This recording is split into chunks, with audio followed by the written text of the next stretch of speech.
You know, Steve Urkel's into some different stuff these days. He's back in character. Boy, he's into some purple Urkel is what I think we call it. I wonder what the legalities of that. Can he actually use that name? Urkel, man, that's not his. Yeah. Hey, welcome to the closing beat, everybody. How we doing today? Happy Thursday. It is Thursday, and this is the closing beat. Appreciate you guys joining us here today. We talk about the stock markets, all that good stuff, because that's what we like to do around here. And so we've got a lot to share with you here today. We also like to look at things that are different. Everybody's focused over here. We like to look in different areas as well. So I'm going to do that a little bit with you here today if we can. And then tonight we've got our Wine and Wealth class going to be over in the Speakeasy. You know where it's at. It's over there.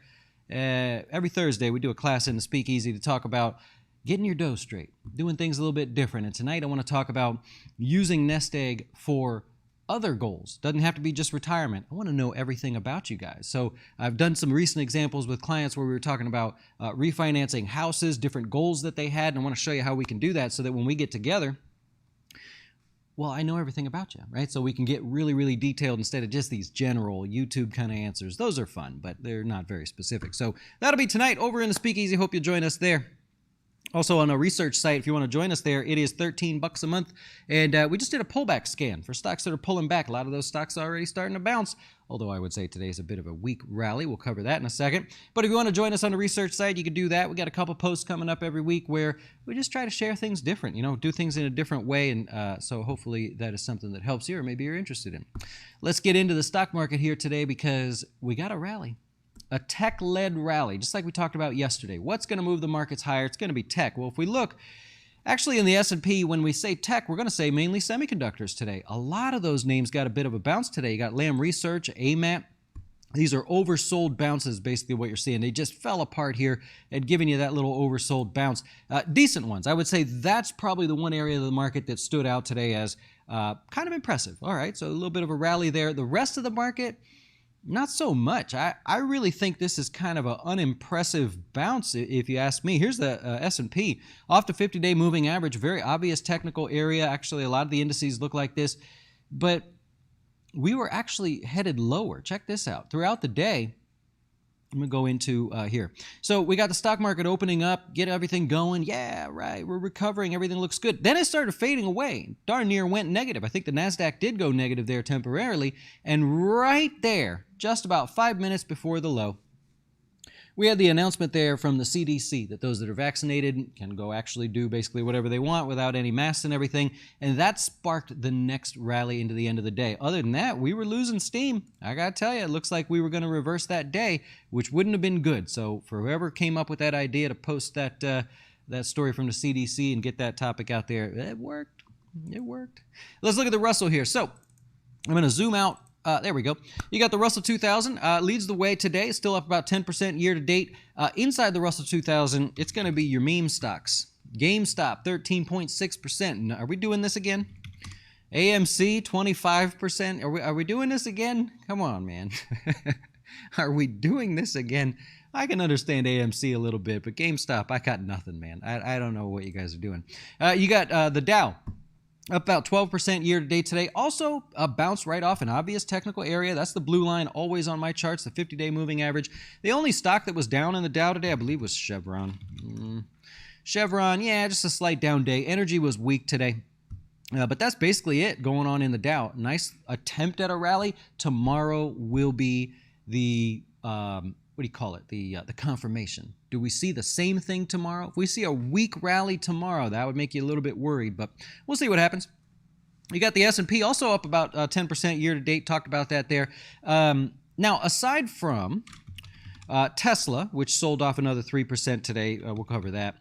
Some of the energy stocks, FANG, Diamondback, Occidental Petroleum with their earnings there. Aside from the energy stocks, most things were positive today. If you're taking a look around there, you got home builders, Pulte Homes sticking out. We covered Mohawk yesterday. You know the XHB now. Learned a little bit about that. You got some financials in there, the regional banks. PBCT, nice reversal there. I thought that was a nice reversal. Textron, also a nice reversal, not quite as nice. Alaska Airlines giving you a little bit of a bounce, and Allstate got a couple upgrades today, hitting new 52-week highs. So lots of good stuff in there. You had the travel stocks, Expedia, also doing well. Alaska Airlines, we mentioned a second ago, and the semiconductors. Those were some of the areas that really stuck out. Other than that, you just had a couple names that really stuck out to the downside, and so be it. That's what it is. If we look at the sectors of the S&P 500, utilities today led the way. So utilities, we saw a little pause in the rates declining there. If you're looking at bonds or anything, look over here. It was sort of sold off since that Friday sell-off we talked about, that big reversal. We got a little bit of a break today, so that helped utilities. If you're looking over there, a couple names actually had some good reversals there inside of that sector. Energy was the worst performer. It was worst all day, really. It was the only one negative, I think. I think it was the only one negative for the day. If you're looking through the S&P 500 today, when you look at sorting the list by downside, you got National Oil well pulling back, not too big of a deal there. ExxonMobil, one of the bigger contributors to the declines today. Some of the other names, Phillips 66 pulling back, and Halliburton, Schlumberger as well. They weren't horrible days. They were just sort of wild range days if you're looking inside of the energy sector. Industrials were positive all day today. UPS was the biggest contributor there. That kind of sucks because I'm technically short UPS. But if we look outside of that, you got Lockheed Martin. I like that reversal day. I think they got a new contract or something from the government.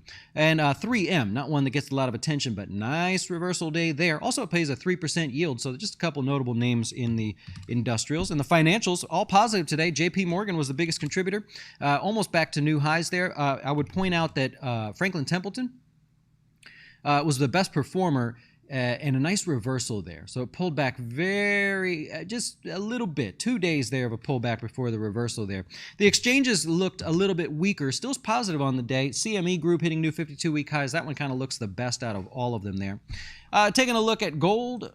Hey, what happened, man? Everybody was worried about inflation yesterday, and gold fell. Isn't that odd? Bitcoin fell. Isn't that odd? Let's go look over here. Bitcoin, obviously, a little bit different news today, but well, that's kind of weird. I thought that was the inflation play, so I thought that stuck out there. We'll look over at real estate real quick, and then we'll come back to that good stuff. All right, real estate adding 1.25% on the day.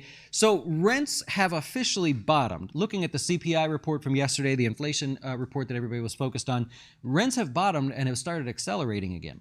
Now, I made a comment in a video about the 1031 tax exchange potentially going away, that that's going to hurt people because people that own property, instead of using the tax advantage to grow and play the monopoly game and get bigger and bigger, that they would just keep what they had and raise rents. And somebody left a comment saying, you're assuming that they would raise rents, but probably wouldn't. And I said, well, you're assuming that they wouldn't because we're all assuming at this point, and that's a fair argument. But if we look inside of real estate, we know that rents are now starting to go up. They have been. You could see it in the report yesterday from the Bureau of Labor and Statistics. And so my thought was, well, how do I share companies with you guys that would likely benefit from that? Whether you are renting and you agree with that or you don't agree with it, it's fine. So here we go. We're going to take a look at REITs that are focused in the residential real estate space. So here's a list of them. I apologize. It looks a little bit blurry on the screen. It doesn't look blurry here. I'll make it bigger just so it's clear. But here we go. Here's a list of them.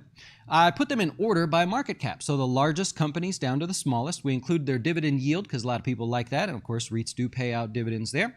We've got the 1 month returns sorted by color coded by best and worst. And then the year-to-date returns. And I highlighted the top 10. Because there are, in fact, 20 names on this list here. So if you're looking through here, you've got EQR, Equity Residential. There you go. I finally learned how to say it. So if we look at the stock price here, you can just kind of get a feel for where they're at. This is the largest one out of the group by market cap. Good reversal here today. They got 300 properties, almost 78,000 apartment units.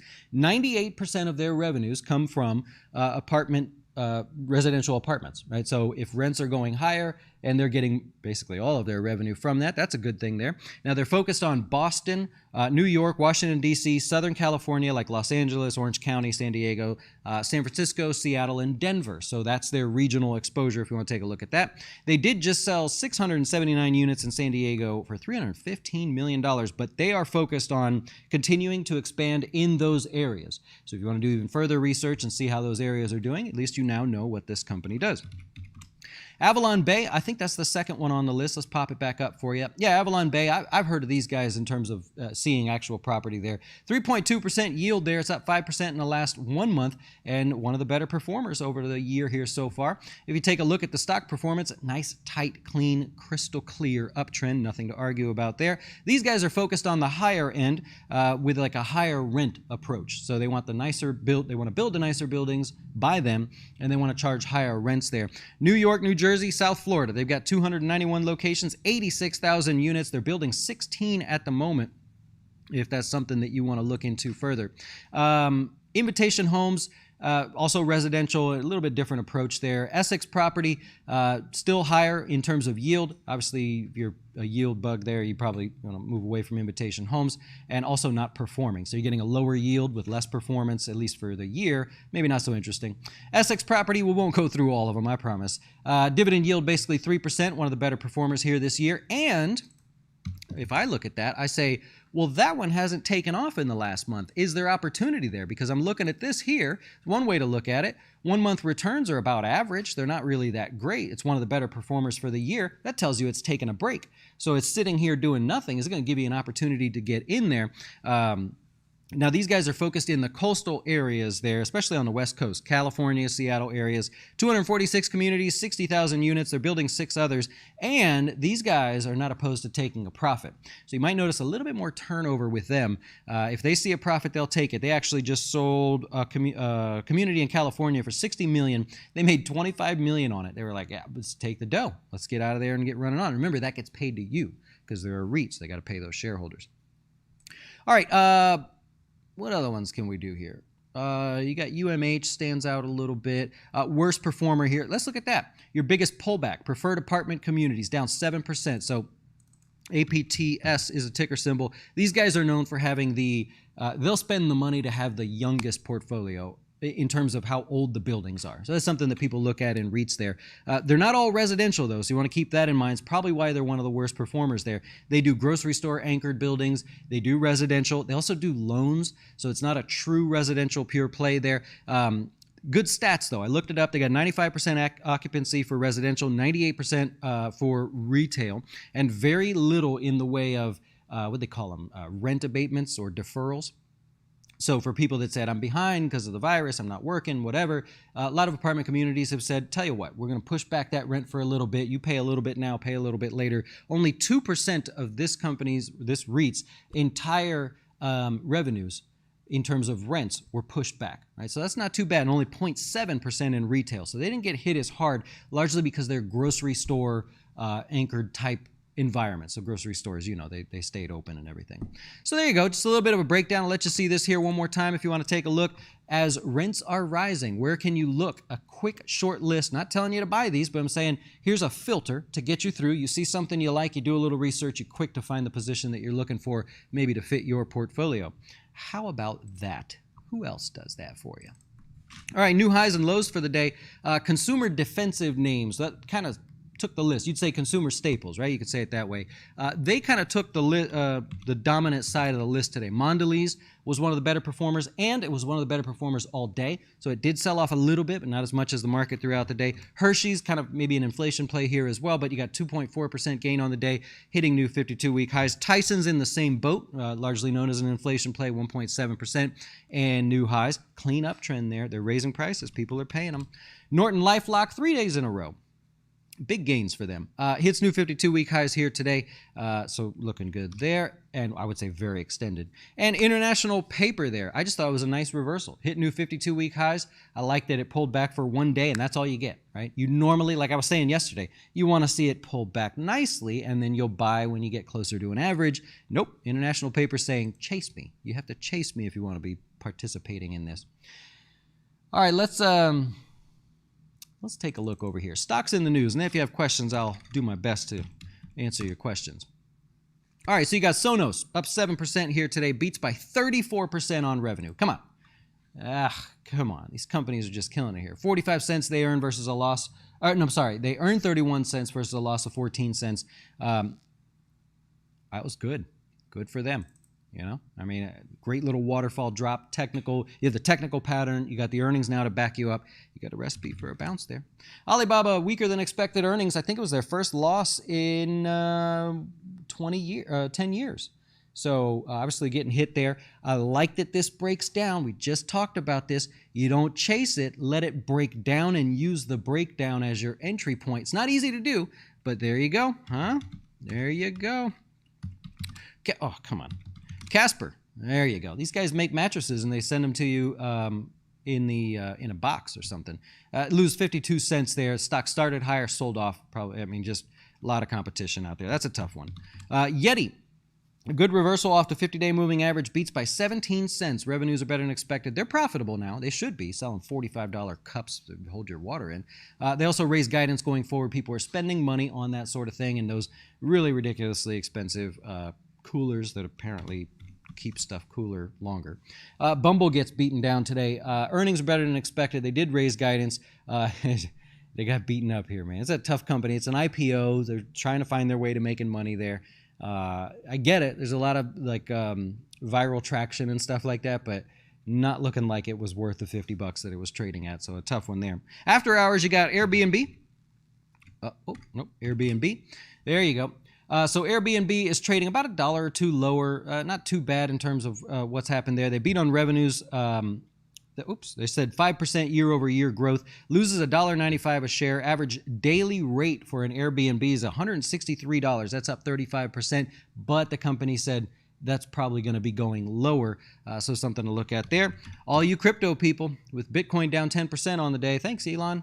Coin, recent IPO as well. That's their first earnings announcement since being a public company. 6.5% decline for the day, and I believe it was trading higher, a couple bucks. Yeah, about $5 at this moment. Revenue $1.8 billion. $1.5 billion comes from transaction fees. Yeah, I mean, you like that if you're an investor, but wow. Has 56 million users. That's up over 50% as everybody's out there trading, and you can't trade Dogecoin on Coinbase, or you can't transact Dogecoin on Coinbase, but you can on Robinhood, and I think they made mention of that. They say. Disney, going to be taking kind of a hit here, right? So Disney's around 171-ish. So that puts it right in here for the open tomorrow, roughly right about there when my cursor stops. They beat on earnings by a mile, 79 cents versus 27 cents expected. Huge beat there. Revenues came in a little bit light, and they blamed it on Disney Plus subscribers. Only came in at 103.6 million versus 109 million expected, and that's the focus. Disney Plus has been the focus for this stock for some time. And so that is what you have there. Even though Disney's moving lower, I'll go with a Disney fun fact because I just thought of it, and I might say these words wrong, but in Magic Kingdom, you mean Magic Kingdom? Magic Kingdom? Hey, I can do this now. That's Cody over there. Let's see. He's way over there. Way over there. So in Magic Kingdom, there are different lands. Tomorrowland, Frontierland, Adventureland, and all that. Main Street. And so did you know that the hotels that surround Magic Kingdom correspond to the different lands? So like Tomorrowland is Contemporary, the Contemporary Resort, which is getting refurbished, by the way, long overdue. You've got Main Street is the same as, has the Grand Floridian that relates to that one. You've got Frontierland, Fort Wilderness, et cetera, et cetera. So they all relate. How about that, man? They keep the story. You keep the story going. Fascinating branding there. Yeah, it's just good stuff. They make you want to go? No? No? All right. Think that'd be a good video. Cody's first day at Disney, man. Just walking around having a good time with the ears on. And thanks, Mr. Kaiser. Mr. Aaron Kaiser sends me over this magazine from his community that they just put up a new statue of Dizzy Gillespie. Huh? How about that? Looking good, Dizzy. It's what we named our dog after, Dizzy Gillespie. So really, really cool. I thought that was cool. So I got a chance to read through that. Appreciate that. I'll take your questions if you have any, see what we can do. And then I got to get ready for our class over in the Speakeasy, because that's what we're going to be doing here tonight. Just hang out, come grab a drink with me, and we'll talk about your dough a little bit. That is what is on the schedule. Let's see. Disney firing on all cylinders soon. It's going to help get those parks open full blast, get them back to get people back to the old mouse, man. Yeah. Yep. Stock could be delisted, but doesn't mean they'll be deleted from this. That is true. Yeah. Not sure who you're answering, but that is true. Yep. You start a position today on a handful of names there, only a few shares each. They keep going down. Well, it sounds like you were just getting started. So first of all, I like that. Anytime the stock market is sitting at highs and you've got stocks that are already falling, Fiverr's a good example, you don't need to try to guess the bottom. I wouldn't. You can, but I wouldn't do it. So I like that you just started with like one bullet and you're like, all right, let me see what happens. I'll add in another one. I like that. I have no problems with that with those stocks that you listed there. Square being the same thing, right? So Square more oversold in the short term down to the under the 200-day. You're using this sell-off to say, cool, I'll pick off a little bit, pick off a little bit, pick off a little bit. I've got my position. Now let's roll. I like it. Yep. I like it. You like the idea of them being light on subs. I sort of like that too, because if you go back to the Netflix days when they were like, take out the virus, I'm talking about go way back, when they did miss on subscribers, that next quarter, everybody set the bar a little bit lower and they came back swinging hard. So I kind of like that. The problem is Disney Plus raised prices, did they not? So they raised prices, subscribers are lower, margins were tighter. To me, are some people canceling Disney Plus now? I don't know. I haven't been on a conference call or anything, but how's that? What do they call that? When people, they sign up and cancel after a while, their life expectancy, subscriber turnover, right? Is a little bit of that going on? That was the first thought that came to my mind. I don't know, but hopefully not, but we'll see. Giovanni, adios, man. Have a good day. Yeah. Tax gain selling coming up as well. You can understand that, right? Sell in May and go away. Just happens to be a year since last May. You can understand that. I don't know if that's enough volume to push the markets, but you get to a point where people are saying, I'm holding, then they realize it's been a year and the markets are falling and they panic a little bit. You could see that acceleration happening there. Yep. I could see that. All right, hey, I'm going to wrap it up there. Let me get back to work. We'll see you later in the speakeasy for our class here tonight. Come hang out with me, and appreciate you guys joining us here today. Enjoy the rest of your day. See you.